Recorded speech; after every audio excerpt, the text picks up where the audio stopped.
I think one of the other things that keeps people from really completing this process is the fear of mistakes. Maybe you've gotten started, you did some internet research, or maybe even had a consultation with a law firm or an attorney. You talked to your friends over dinner about maybe what they had set up, and all of a sudden, it felt confusing. It felt overwhelming. You knew that what your friend had wasn't quite a right fit, but you didn't know what all the options were. You couldn't make that informed decision. And so we want to help with that. One of the other things that people run into is a fear of hurting others' feelings. Maybe you don't love that daughter in law or that son in law, or at least you don't trust them the same way you do your own blood. The most common way to give an inheritance is following the bloodline, an old attorney Latin phrase called per stirpes.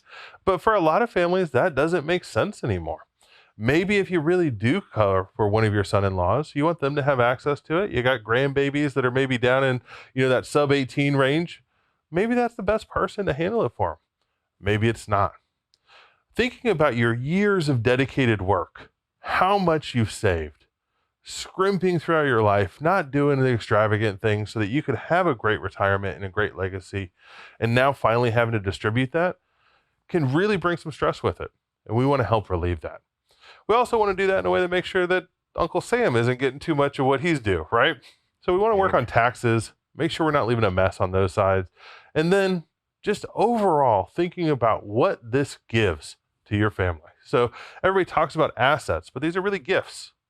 How do we do it in a way that your legacy